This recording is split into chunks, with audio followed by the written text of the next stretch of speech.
Hey everybody, welcome to the Mana Leak. I'm John as always, and this week we're taking a look at the top 10 art in Aether Revolt. This is one of my favorite lists to do for each set, along with the flavor text, because I love magic art. I have framed prints on my wall, and I do plan to get more. Some people don't even look at the art, but I think it's one of the best qualities that magic cards have. Now, Aether Revolt, like Kaladesh, has been a little bit problematic for me for this type of list. I love the aesthetic of Kaladesh overall. The swirling ether in the sky and its inspiration in everything on the plane, especially, it's one of my favorite parts of it. But the individual art, I find a little bit hard to actually get 10 examples that really stand out to me. But here's my personal top 10 art of Aether Revolt. At number 10, we have Dawnfeather Eagle by Siddharth Chaturvedi. This art technically doesn't seem that impressive from a detail perspective anyways, but the colors are fantastic. The pink feathers and the peachy, orangey sunlight are colors that we really rarely see on magic cards, and it feels really refreshing to see it here on Dawnfeather Eagle. So number 10, Dawnfeather Eagle. Pop up a lot. Number 9 is Ironclad Revolutionary by Eric Deschamps. This will pop up a lot on this list because I really like referential art in Magic. I like cards that refer to other cards or refer to other things. Now this, I'm not sure if it was intentionally referential, but this revolutionary looks incredibly similar to Garrus from Mass Effect, as you can see there. Intentional or not, the similarity is quite cool. So number 9, Ironclad Revolutionary. Ravenous Intruder by Matthias Kollross is at number 8, again due to being referential. This gremlin isn't just going after any old artifact, it's about to devour a masterpiece Sol Ring. Now what's interesting here is that the Sol Ring artist was a different artist, it wasn't Matthias.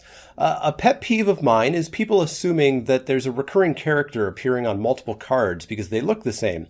But it's almost always just different artists creating similar characters because all artists are given a style guide by Wizards that depicts what people look like and what they should dress like, and a lot of people will just recreate the characters they see from that book. Doesn't mean they're the same character from card to card. Here though, despite being different artists, there's no question that that is 100% a Sol Ring, and a fun reference for those who do carefully look at the art on the cards. Aetherwind Basker by Svetlin Velinov comes in at number 7. One of the many cool animals that exist on Kaladesh, and it's exemplifying something that I mentioned earlier that I like about the plane. The sort of swirling pattern of the ether that exists in the sky, or the ether sphere, of the plane is replicated in basically every animal on Kaladesh, as well as the creations that the people of Kaladesh make. And this lizard here is showing it all over its frill. Now, in addition, if you don't look closely at the card, you might not realize that this lizard is actually standing on some sort of mountain. All that orange stuff at the bottom, those are treetops. This thing is literally basking in the sky. It is gigantic, as it usually is when it attacks for 14, 18, 20, whatever it might be. At number 6 is Servo Schematic by Titus Lunter? Let's go with Lunter. Many people lament the shift of magic art from traditional hodgepodge to digital consistency. I can agree with that to an extent, but with digital painting, so many things can be introduced to the art. In this case, we get a sort of translucent screen that would be difficult to replicate in traditional mediums, as well as a really cool sort of bokeh effect where the background is blurred, like a photo that was taken with a low aperture setting of the lens. This effect actually shows up several times in this block, and it's a really cool thing every single time I notice it. Most notably, it was on the servo that looks kind of like an eyeball. So number 6, Servo Schematic. Speaking of servos, number 5 is Tezzeret's Touch by Chris Rallis. At first, it's hard to even really tell what's going on here, but then you notice that that is one gigantic servo. Now, this is sort of what I talked about earlier, and I actually thought this was a direct reference to that one servo token as well. But there are a few differences to this servo token, most notably in the crotchal region of the servo.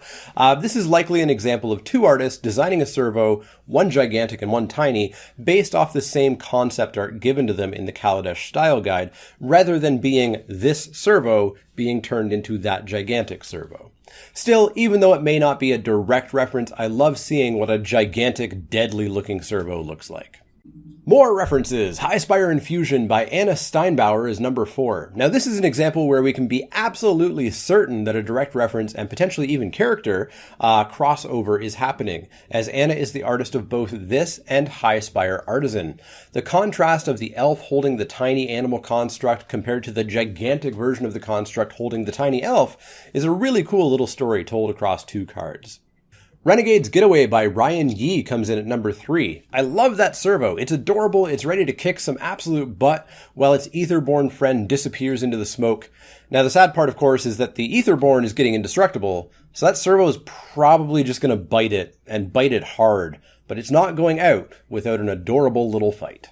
2 cards share the spotlight at number 2, Chandra's Revolution and Pia's Revolution, both by Clint Searly. If you haven't noticed, these 2 similarly named cards are actually a single piece of art, with Chandra on the left and Pia on the right. I'm a sucker for panoramic art over multiple cards, and this is a great example. As one of my Patreon backers mentioned, Chandra's Revolution really should have been an enchantment as well, so that way you could put them both side by side on the battlefield. Finally, at number 1, we have Audacious Infiltrator by Jacob Casper. I love this concept. The dwarf is so confident that it can just storm in there wherever it wants, unblocked by artifact creatures, because it has a gremlin in a bottle. These artifacts won't even dare to get close to him, because otherwise he'll throw this weird fleshy grenade, and out comes the gremlin to devour them all. Very fun idea executed with this art, and a great lore explanation for the card's mechanics. So that's going to wrap it up for my top 10 art of Aether Revolt. Let me know what your top 10 or top 1 or top 2, pick a number, and let me know what your favorite art is in the comments down below. As always, if you have any questions, comments, or suggestions, you can find me on Twitter at The Mana Leak. That's L-E-E-K, like the vegetable, not the card. You can also find me at facebook.com/TheManaLeak, twitch.tv/TheManaLeak, and patreon.com/TheManaLeak if you want to become a backer there, where you can give me suggestions for future top 10 list items or top 10 lists, as well as work your way towards earning a Mana Leak playmat, or perhaps even sponsor a draft. So check that out there. As always, click that thumbs up icon in the bottom left-hand corner, right-hand corner, depends on who you are. For me, it's the left-hand corner down there. For you, it's the right-hand corner. Click that, click subscribe if you haven't already. And if you do have any questions, comments, or suggestions, let me know. Otherwise, see y'all next time.